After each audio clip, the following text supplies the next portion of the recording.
أعوذ بالله من الشيطان الرجيم. بسم الله الرحمن الرحيم.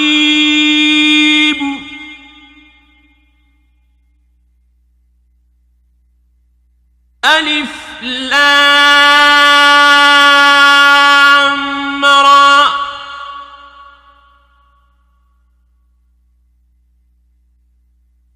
تلك آيات الكتاب المبين.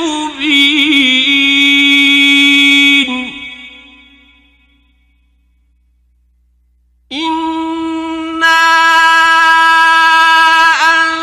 أنزلناه قرآنا عربيا لعلكم تعقلون.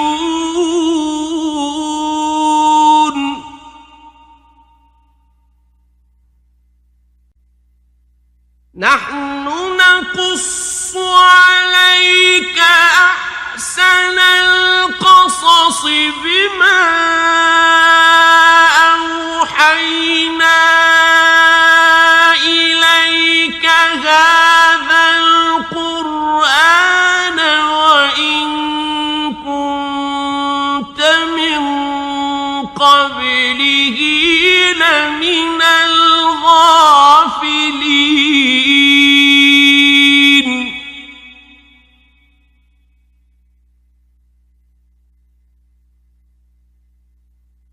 إذ قال يوسف لأبيه يا أبت إني رأيت 11 كوكبا والشمس والقمر رأيتهم لي ساجدين.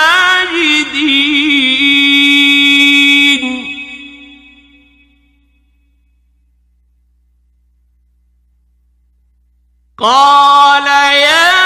بني لا تقصص رؤياك على إخوتك فيكيدوا لك كيدا. إن الشيطان للإنسان عدو مبين.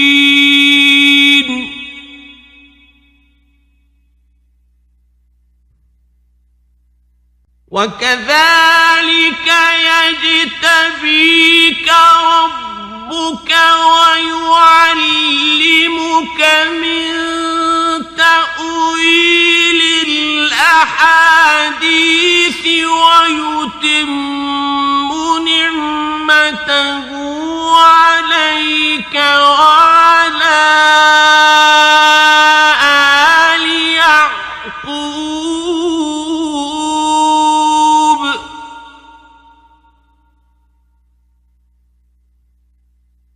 ويتم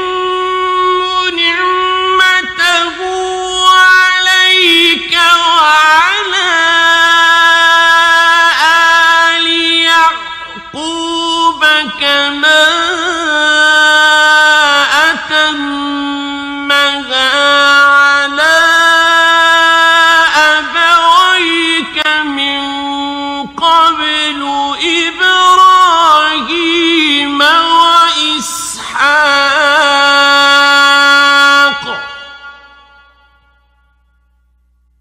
إن ربك عليم حكيم.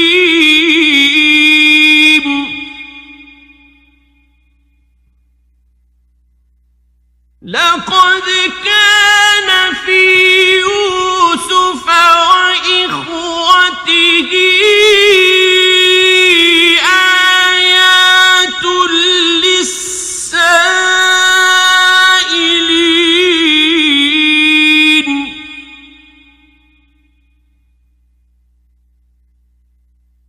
إذ قالوا ليوسف وأخوه وأخوه أحب إلى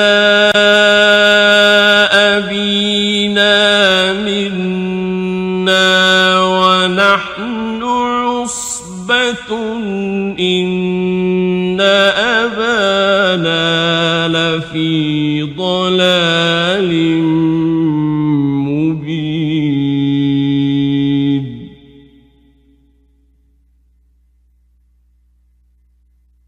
اقتلوا يوسف أو اطرحوه أرضا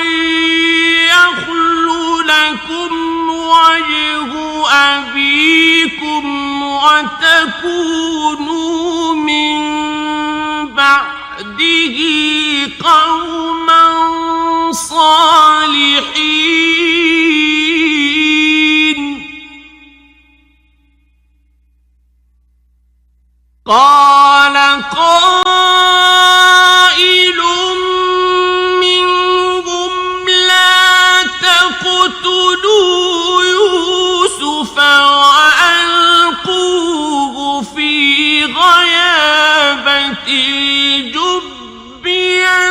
يلتقطه بعض السيارة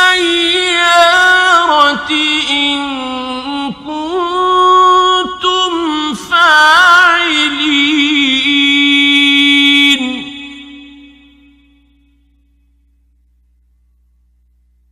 قالوا يا أبانا ما لك لا تأمنا على يوسف وإنا له لناصحون أرسله معنا غدا يرتع ويلعب وإنا له لحافظون قال إني ليحزنني أن تذهبوا به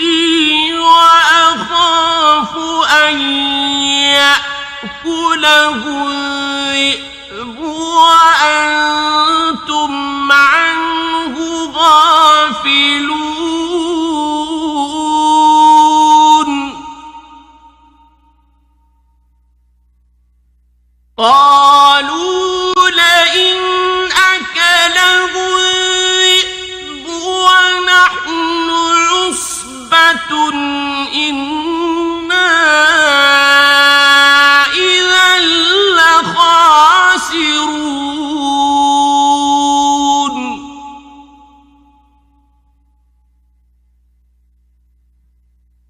فلما ذهبوا به وأجمعوا أن يجعلوه في غيابة الجب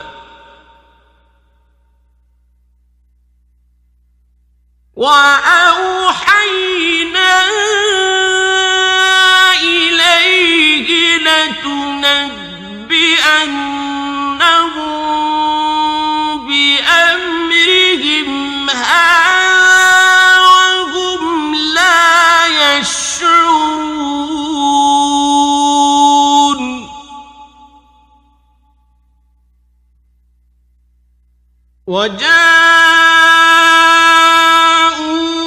وجاءوا أباهم عشاء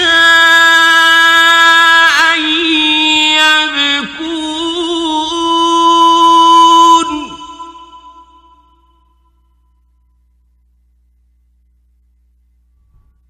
قالوا يا أبانا إنا ذهبنا نستبق وتركنا يوسف عند متاعنا فأكله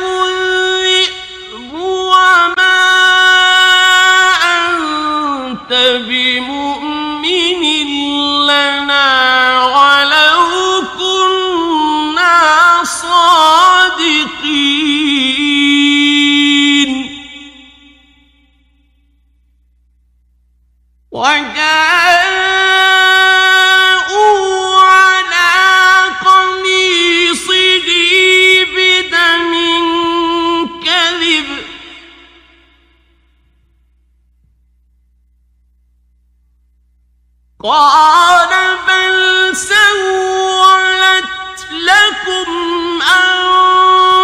أنفسكم أمرا فصبر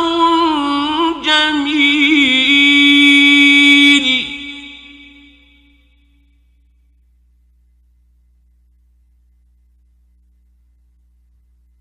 والله المستعان على ما تصفون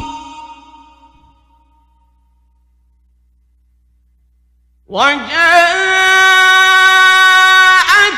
سيارة فأرسلوا واردهم فأدلى دلوه قال يا بشرى هذا غلام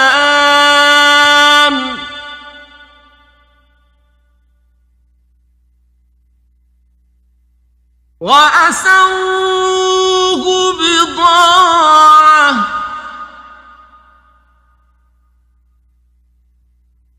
والله عليم بما يعملون وشروه بثمن بخس دراهم معدودة وكانوا فيه من الزاهدين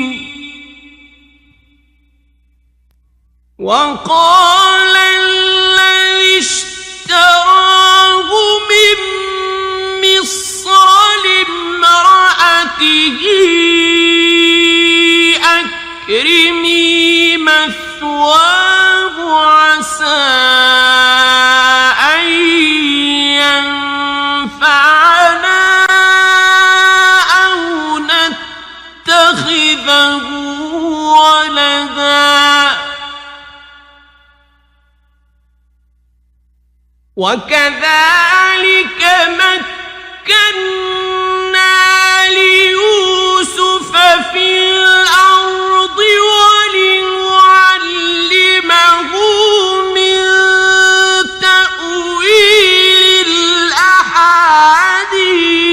الأحاديث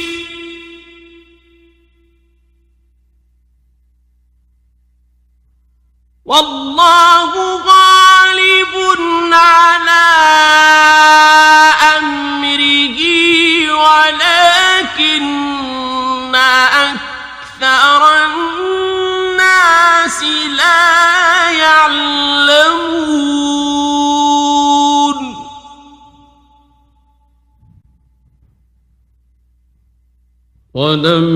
ولما بلغ أشده آتيناه حكما وعلما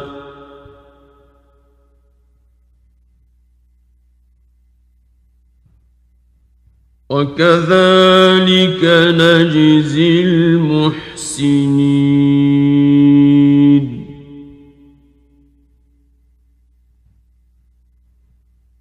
وراودته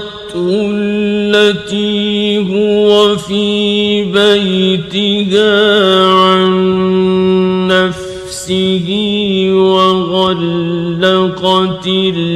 الأبواب وقالت هيت لك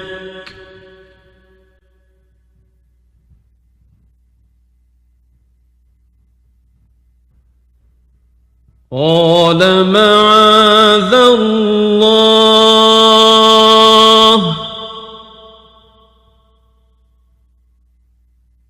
إنه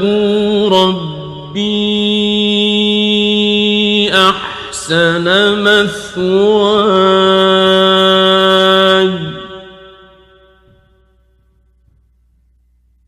إنه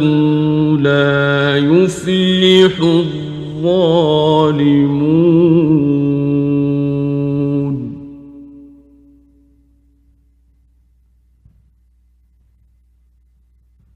ولقد همت به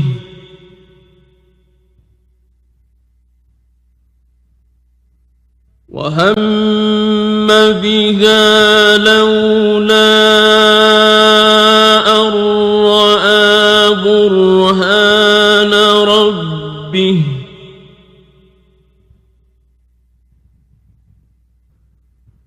كذلك لنصرف عنه السوء والفحشاء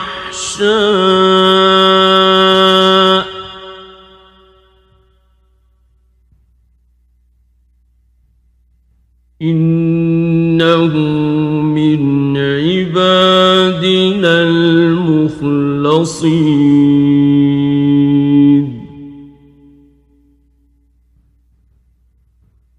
واستبق الباب وقدت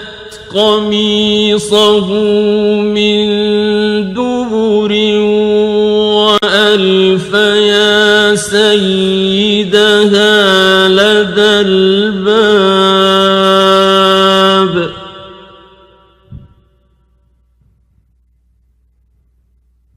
قالت ما جزاء من أراد بأهلك سوءا إلا أن يسجن أو عذاب أليم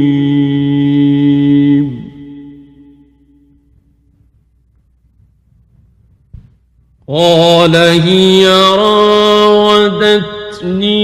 عن نفسي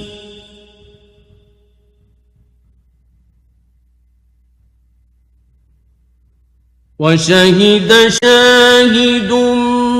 من أهلها إن كان قميصه قد من قبل فصدقت وهو من الكاذبين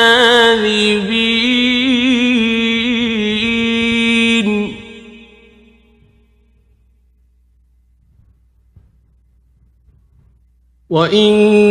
كان قميصه قد من دبر فكذبت وهو من الصادقين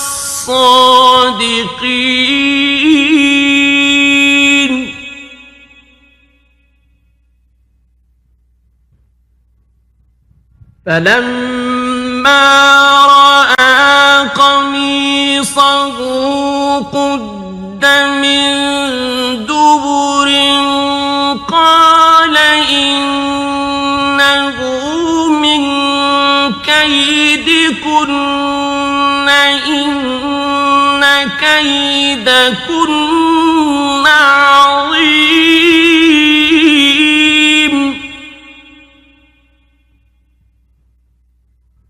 يوسف أعرض عن هذا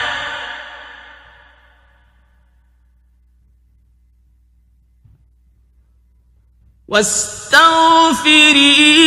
لذنبك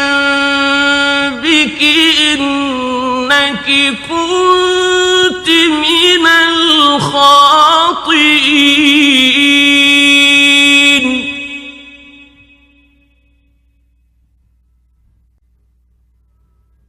وقال نسوة في المدينة امرأة العزيز تراود فتاها عن نفسه قد شغفها حبا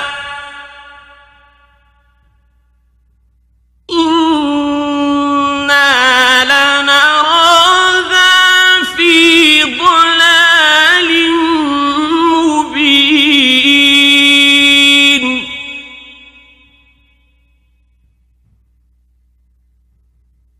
فلما سمعت بمكرهن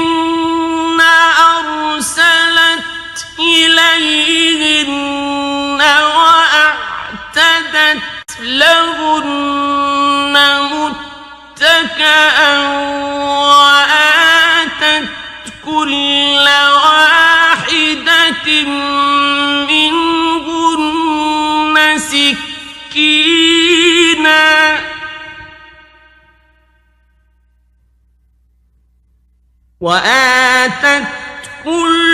واحدة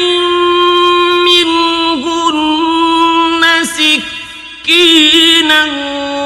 وقالت اخرج عليهم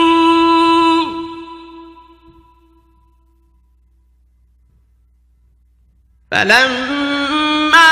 رأينه أكبرنه وقطعن أيديهن وقلن حاش لله ما هذا بشرا إن هذا إلا ملك كريم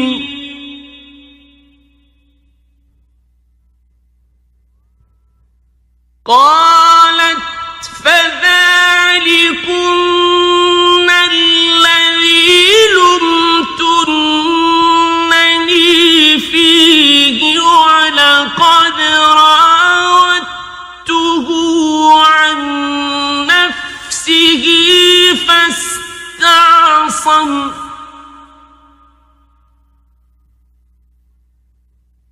ولئن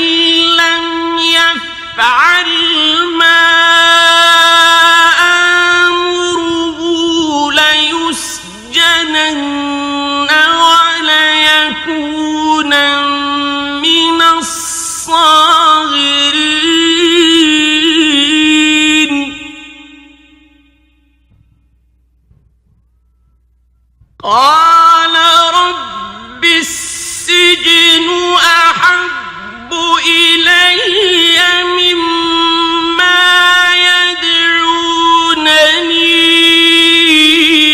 إليه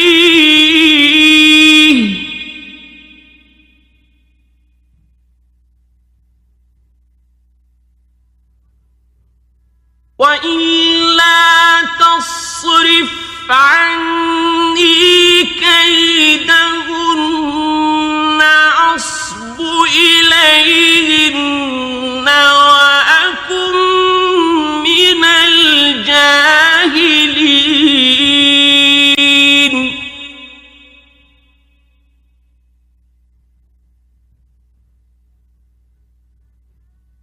فاستجاب له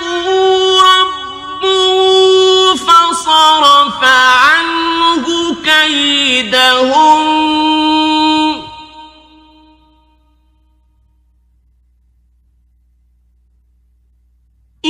إنه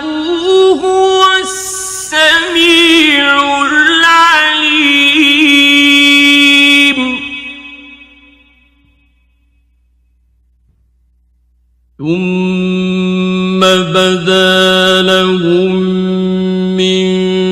بعد ما رأوا الآيات ليسجننه حتى حين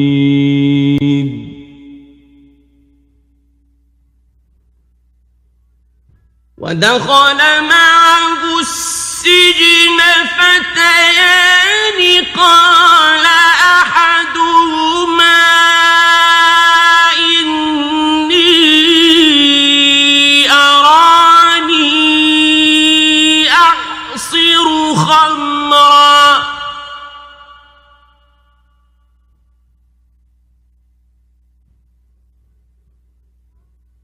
وقال الآخر إني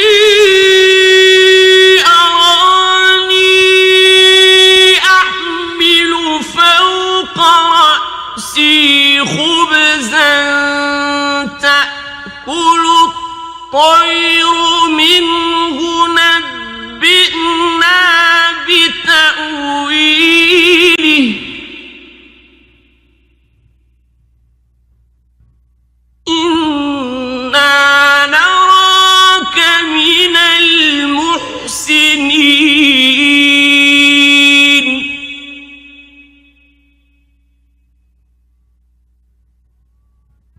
قال لا يأتيكما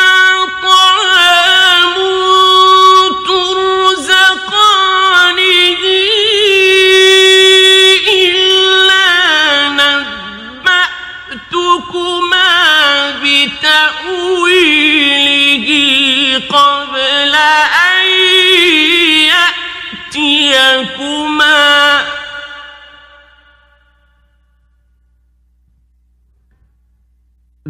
ذلكما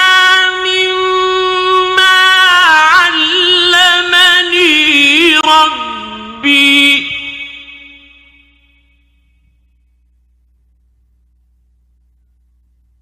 إني تركت ملة قوم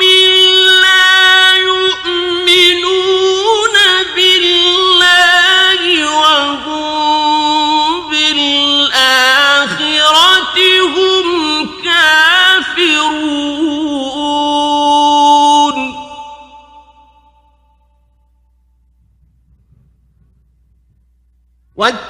واتبعت ملة آبائي إبراهيم وإسحاق ويعقوب ما كان لنا أن نشرك بالله من شيء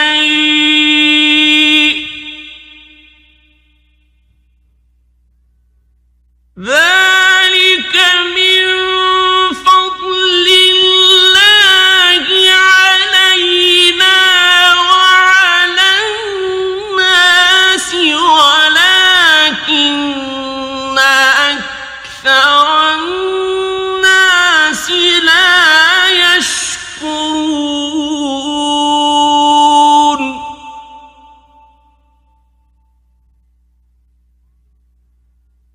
يا صاحبي السجن أأرباب متفرقون خير أم الله الواحد القهار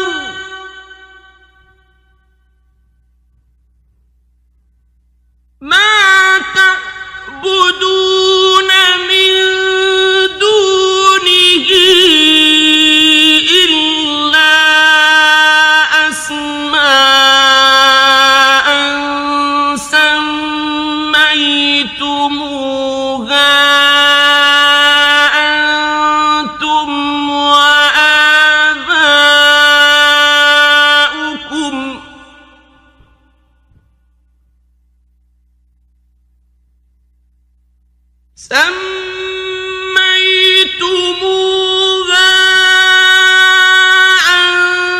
أنتم وآباؤكم ما أنزل الله بها من سلطان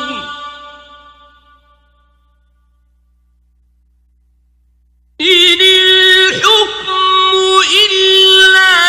لله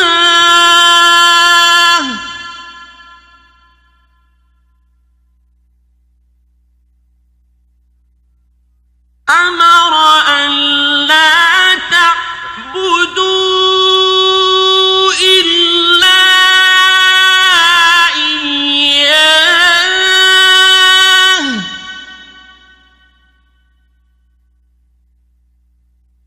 ذلك الدين القيم ولكن أكثر الناس لا يعلمون يا صاحبي السجن أما أحدكما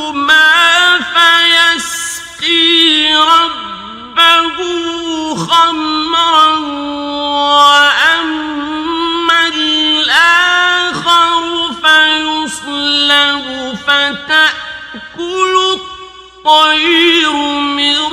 رأسه قضي الأمر الذي فيه تستفتيان وقال للذي ظن أنه ناج منهما اذكرني عند ربك فأنساه الشيطان ذكر ربه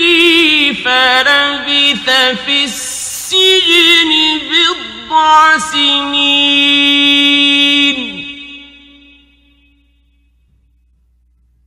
وقال الملك إني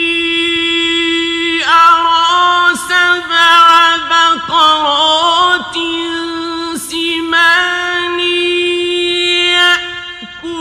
يأكلهن 7 عجاف و7 سنبلات خضر وأخر يابسات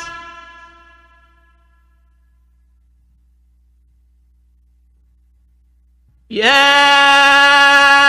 أيها الملأ أفتوني في رؤياي إن كنتم للرؤيا تعبرون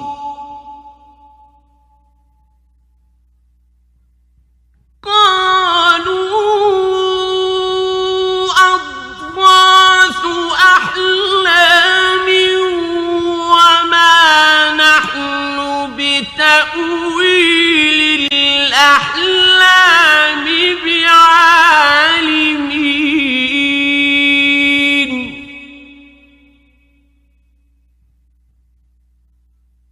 وقال الذي نجا منهما وادكر بعد أمة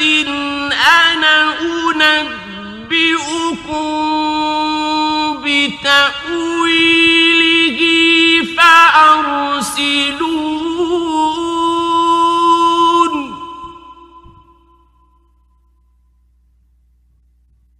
يوسف أيها الصديق أفتنا في 7 بقرات سمان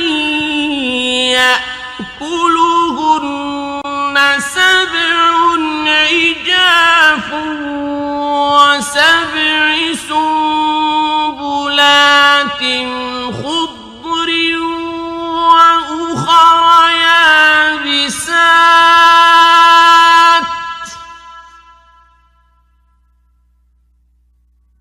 وأخر يابسات لعلي أرجع إلى الناس لعلهم يعلمون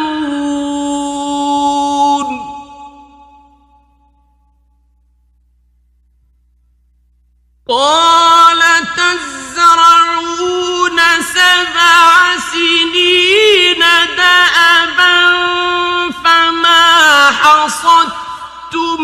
فذروه في سنبله إلا قليلا مما تأكلون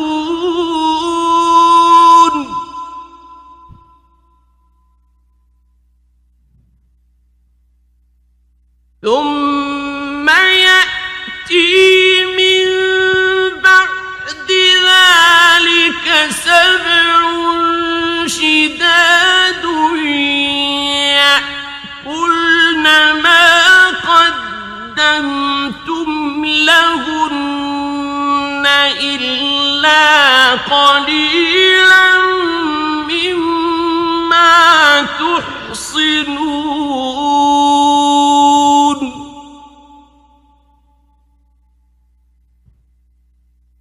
ثم يأتي من بعد ذلك عام فيه يغاث الناس وفيه يعصرون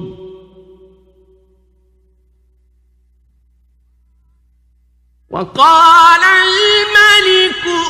ائتوني به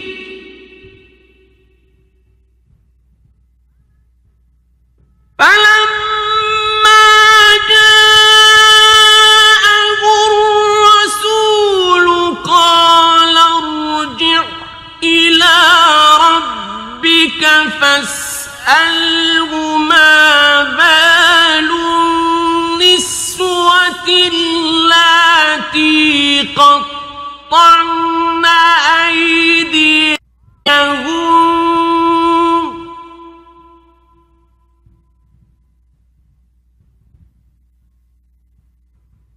إن ربي بكيدهن عليم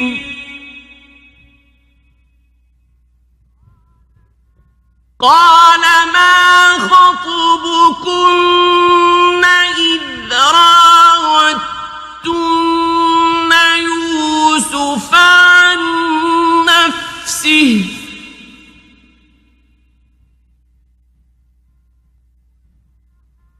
قلنا حاش لله ما علمنا عليه من سوء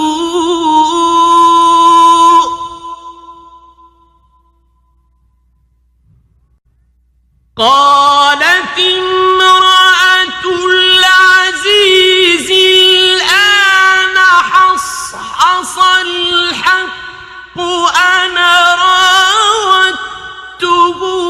عن نفسه وإنه لمن الصادقين ذلك ليعلم أني لم أخنه بالغيب وأن الله لا يهدي كيد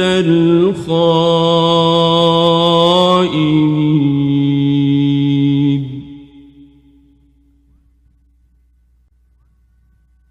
وما أبرئ نفسي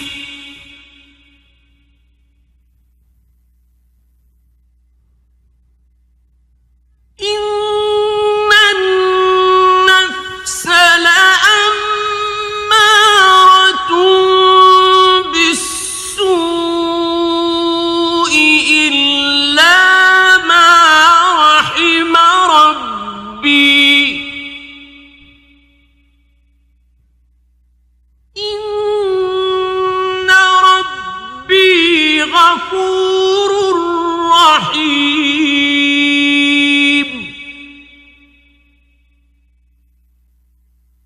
وقال الملك ائتوني به أستخلصه لنفسي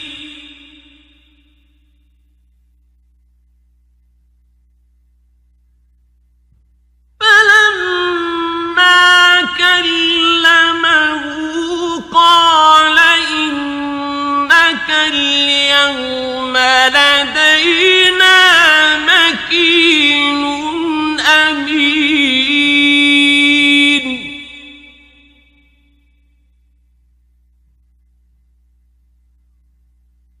قال اجعلني على خزائن الأرض إني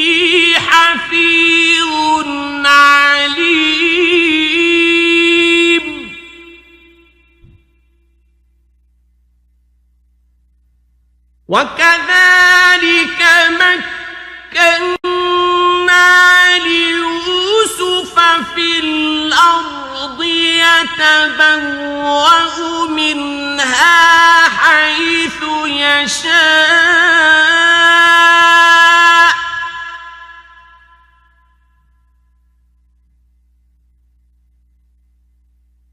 نصيب برحمتنا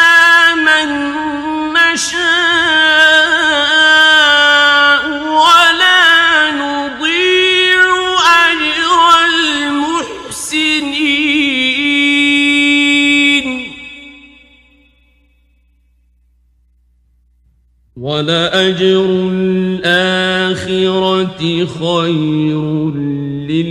للذين آمنوا وكانوا يتقون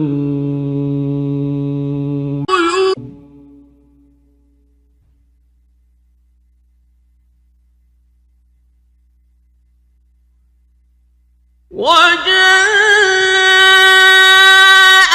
إخوة يوسف فدخلوا عليه فعرفهم وهم له منكرون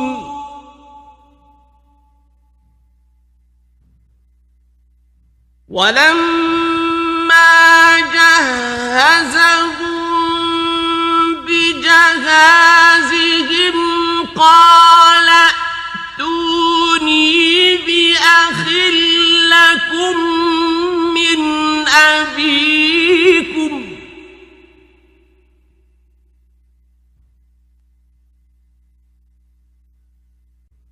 ألا ترون أني أوفي الكيل وأنا خير المنزلين فإن لم تأتوني به فلا كيل لكم عندي ولا تقربون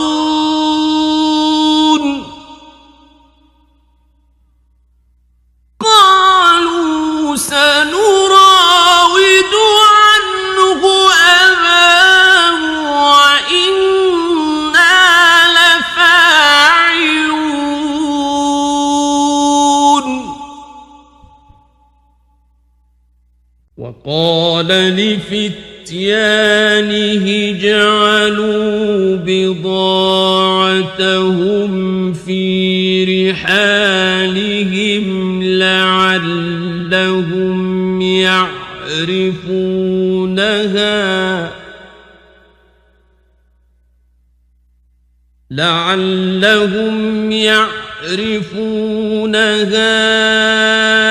إذا انقلبوا إلى أهلهم لعلهم يرجعون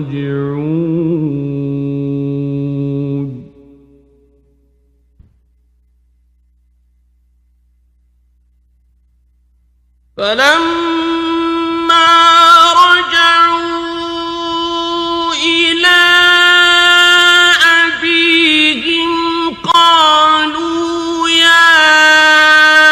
أبانا منع منا الكيل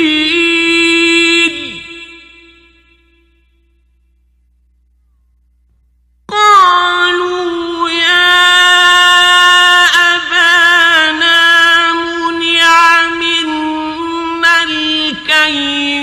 فأرسل معنا أخانا نكتل وإنا له لحافظون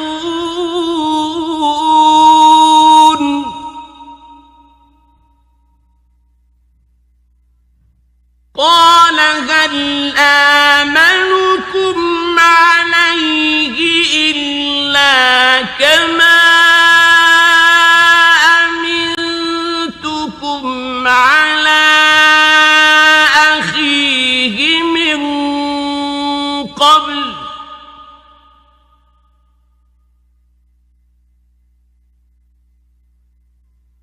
فالله خير حافظا وهو أرحم الراحمين.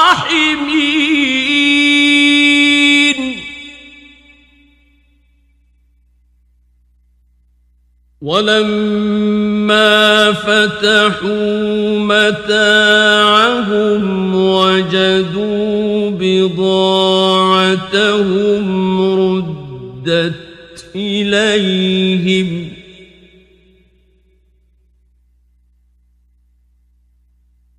قالوا يا أبانا ما نبغي هذه بضاعتنا ردت إلينا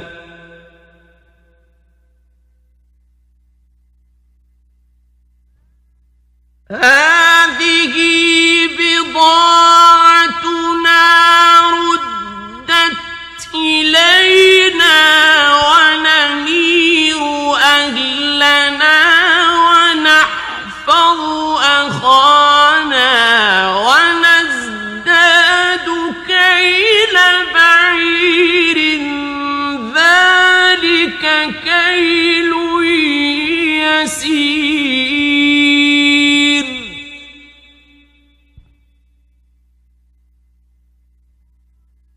قال لن أرسله معكم حتى تؤتون موثقا من الله لتأتونني به إلا أن يحاط بكم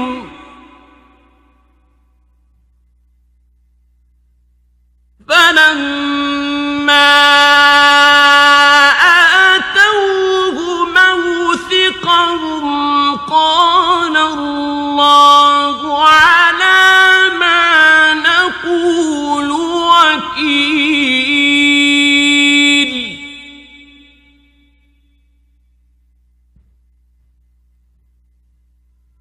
وقال يا بني لا تدخلوا من باب واحد وادخلوا من أبواب متفرقة وما أغني عنكم من الله من شيء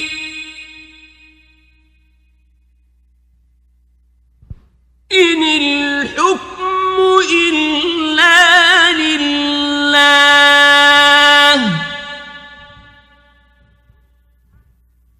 عليه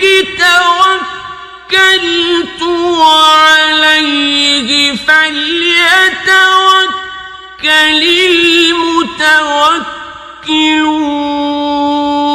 المتوكلون. ولما دخلوا من حيث أمرهم أبوهم ما كان يغني عنهم من الله من شيء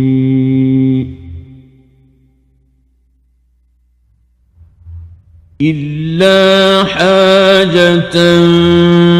في نفس يعقوب قضاها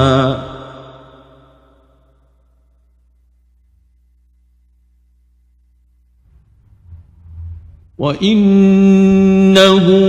لذو علم لما علمناه ولكن أكثر الناس لا يعلمون.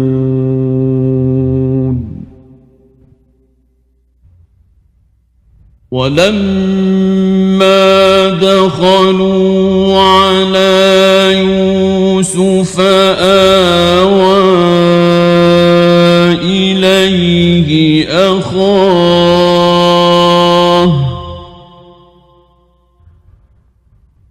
قال إني أنا أخوك فلا تبتئس بما كانوا يعملون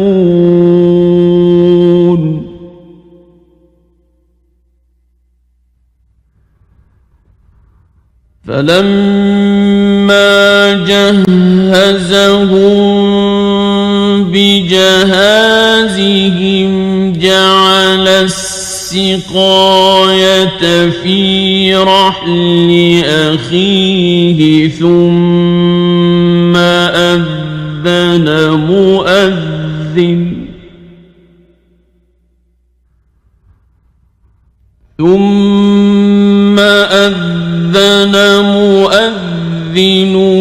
أيتها العير إنكم لسارقون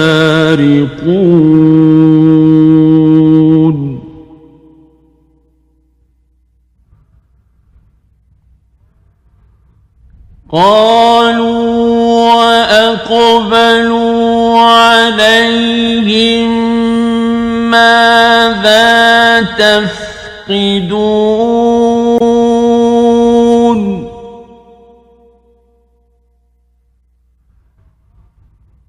قالوا نفقد صواع الملك ولمن جاء به حمل بعير وأنا به زعيم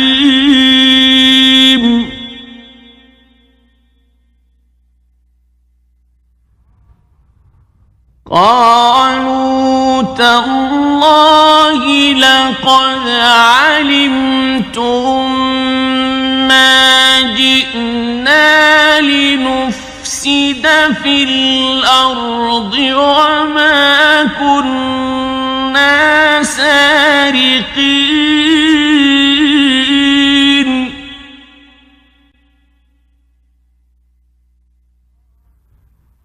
قالوا فما جزاؤه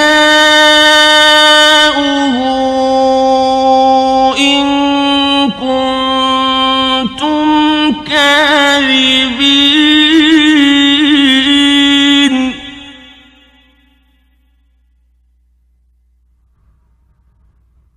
قالوا جزاؤه من وجد في رحله فهو جزاؤه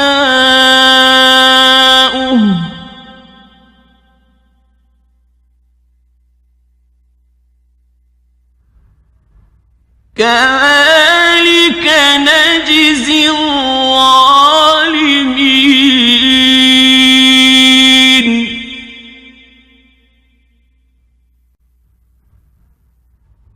فبدأ بأوعيتهم قبل وعاء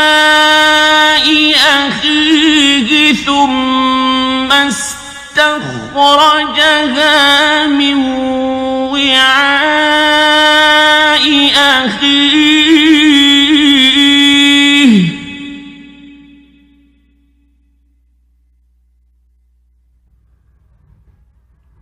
كذلك كدنا ليوسف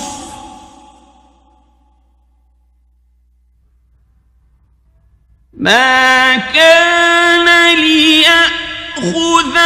أخاه في دين الملك إلا أن يشاء الله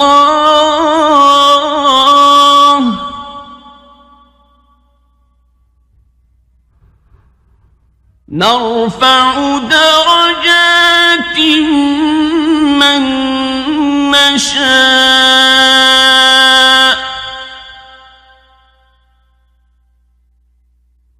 وفوق كل ذي علم عليم.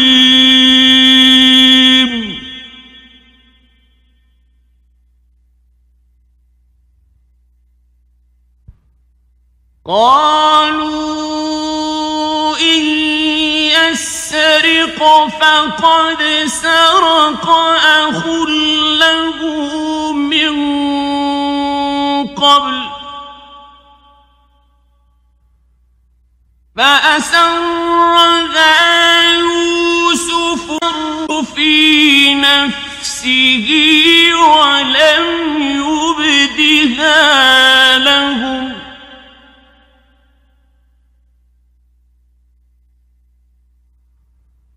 قال أنتم شر مكانا والله أعلم بما تصفون.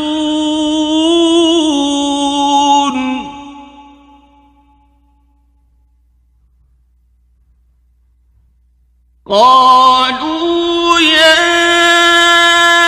أيها العزيز إن له أبا شيخا كبيرا فخذ أحدنا مكانه إنا نراك من المحسنين.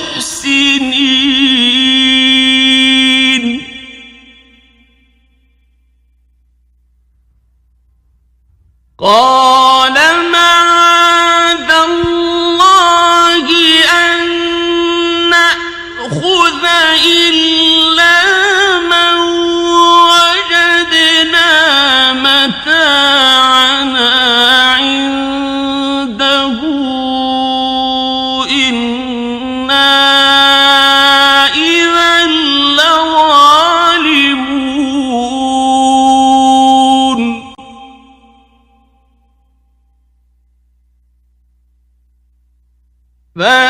فلما استيئسوا منه خلصوا نجيا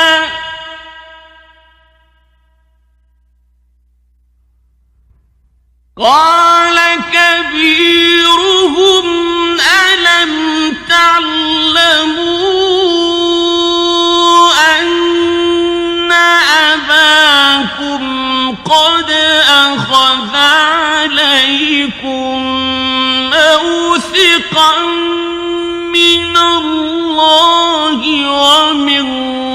قبل ما فرطتم في يوسف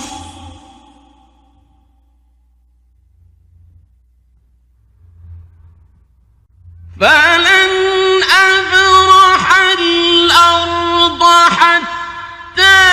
يأذن لي أبي أو يحكم الله لي وهو خير الحاكمين.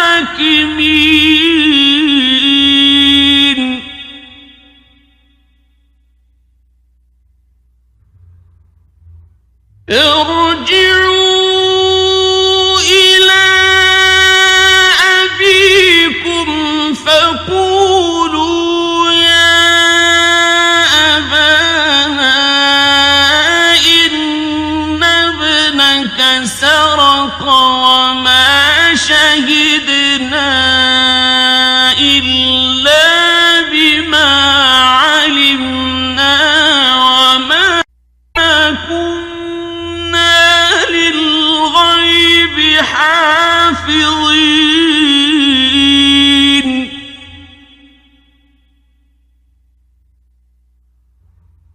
واسأل القرية التي كنا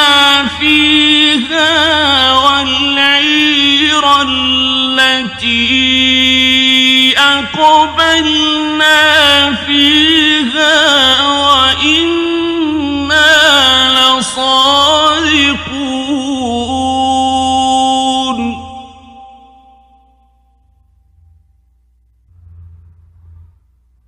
قال بل سولت لكم أنفسكم أمرا فصبر جميل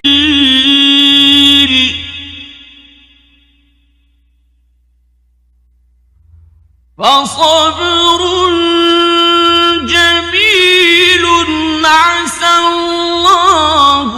أن يأتيني بهم جميعا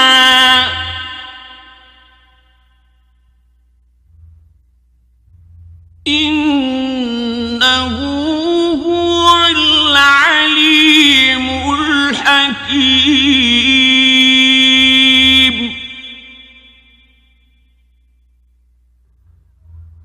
وتولى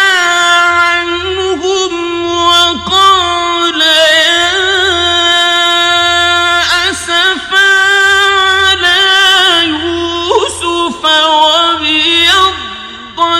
عيناه من الحزن فهو كظيم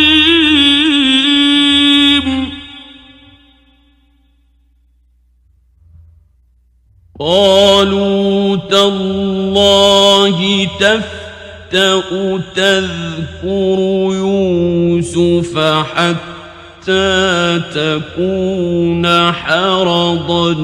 أو تكون من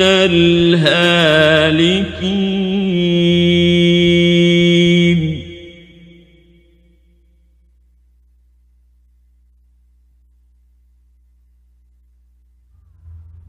قال إنما أشكو بثي وحزني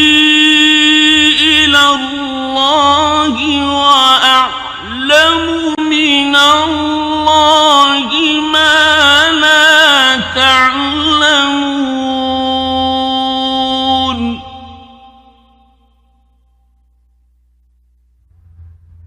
يا بني اذهبوا فتحسسوا من يوسف وأخيه ولا تيأسوا من روح الله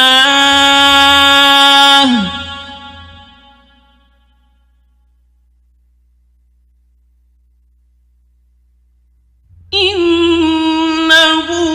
لا ييأس من روح الله إلا القوم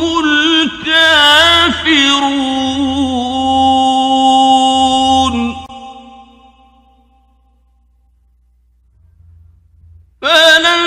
فلما دخلوا عليه قالوا يا أيها العزيز مسنا وأهلنا الضر وجئنا ببضاعة مزجاة فأوف لنا الكيل وتصدق علينا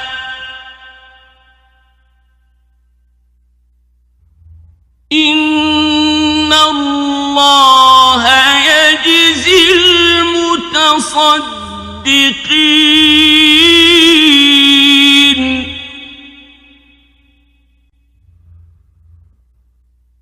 قال هل علمتم ما فعلتم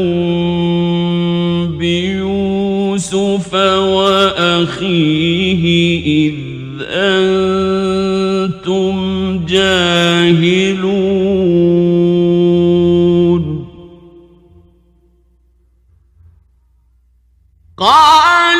قالوا أئنك لأنت يوسف قال أنا يوسف وهذا أخي قد من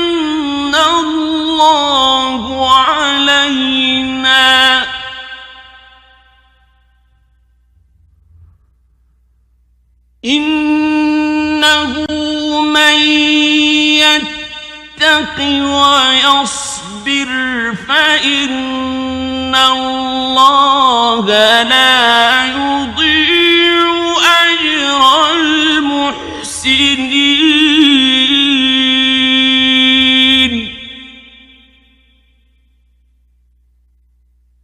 قالوا تالله لقد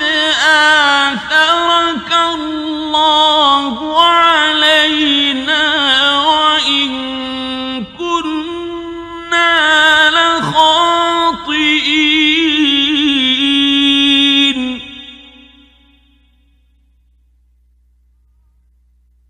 قال لا تثريب عليكم اليوم يغفر الله لكم وهو أرحم الراحمين.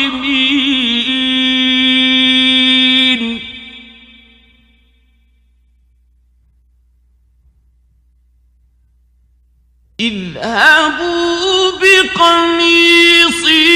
هذا فألقوه على وجه أبي يأت بصيرا وأتوني بأهلكم أجمعين.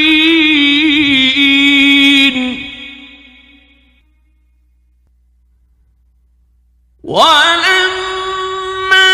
فصلت العير قال أبوهم إني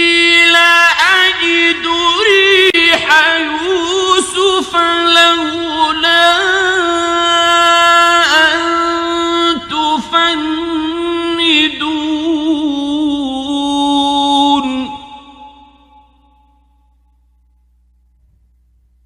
قالوا تالله إنك لفي ضلالك القديم.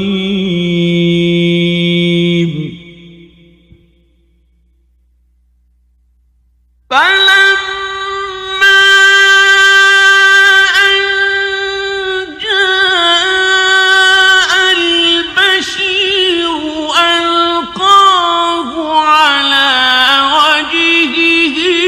فارتد بصيرا.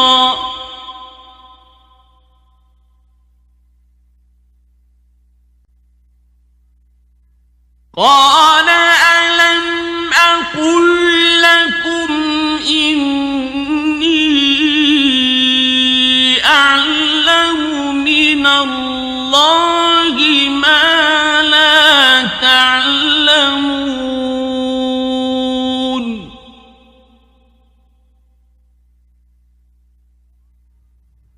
قالوا يا أبانا استغفر لنا ذنوبنا إنا كنا خاطئين.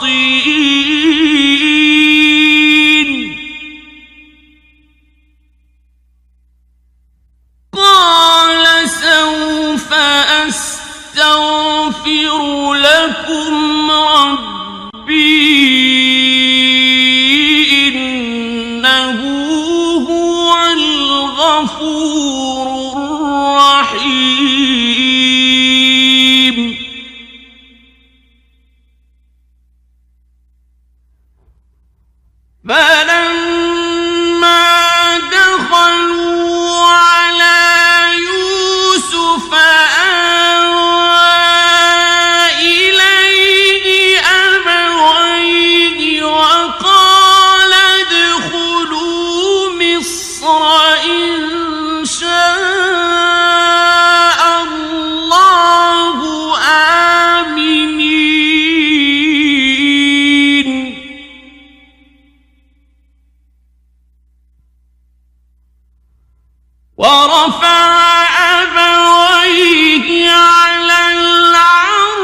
وقال يا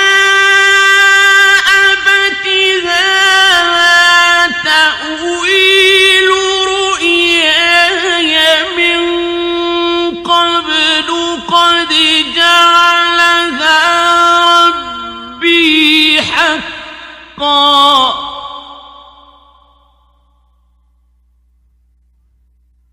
وقد أحسن بي إذ أخرجني من السجن وجاء بكم من البدو من بعد أن نزغ الشيطان بيني وبين إخوتي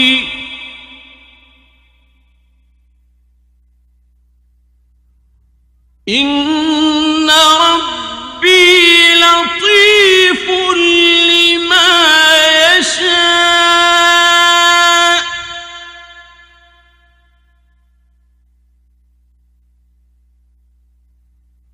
إنه هو العليم الحكيم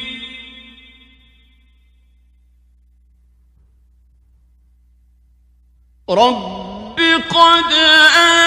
آتيتني من الملك وعلمتني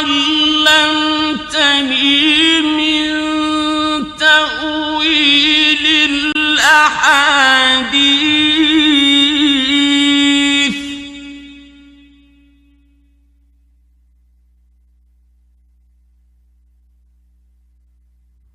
فاطر السماوات والأرض أنت ولي في الدنيا والآخرة توفني مسلما وألحقني بالصالحين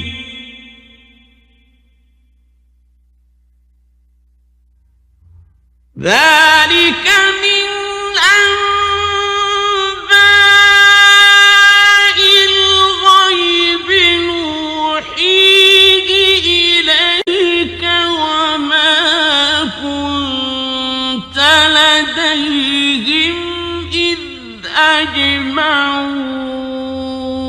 أمرهم وهم يمكرون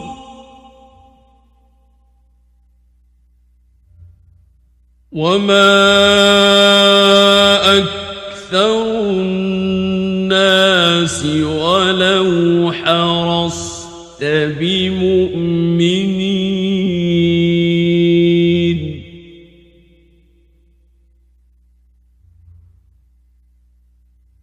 وما تسألهم عليه من أجر إن هو إلا ذكر للعالمين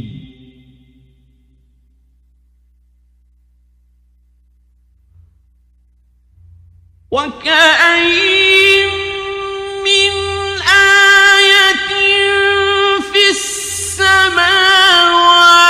والأرض يمرون عليها وهم عنها معرضون وما يؤمن أكثرهم بالله إلا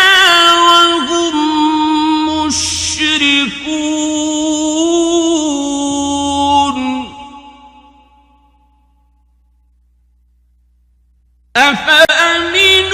أفأمنوا أن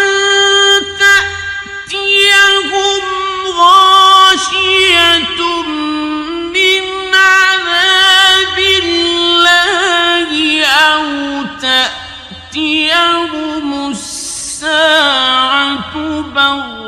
بغتة وهم لا يشعرون قل هذه سبيلي أدعو إلى الله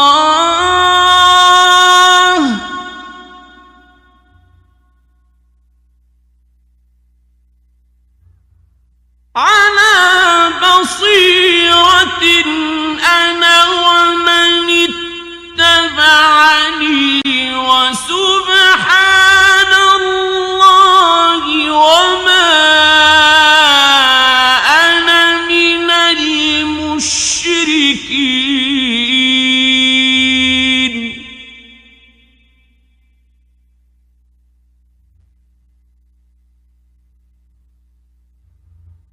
وما أرسلنا من قبلك إلا رجالا نوحي إليهم من أهل القرى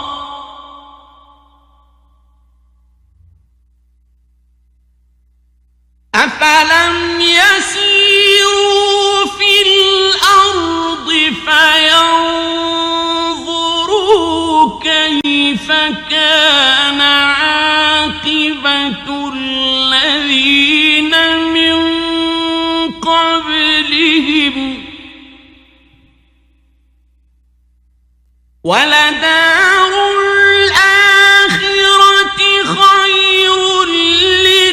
للذين اتقوا أفلا تعقلون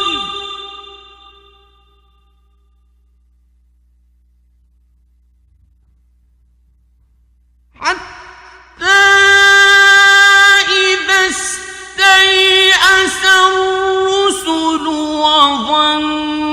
وظنوا أنهم قد كذبوا جاءهم نصرنا فنجي من نشاء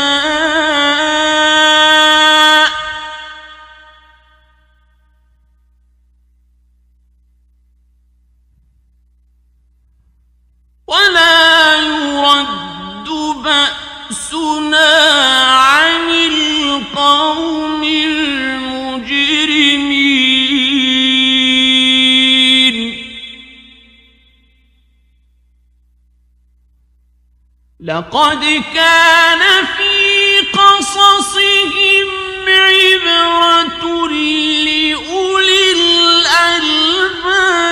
الألباب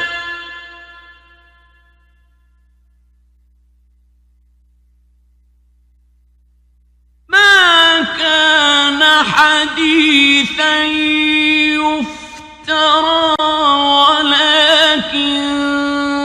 تصديق الذي بين يديه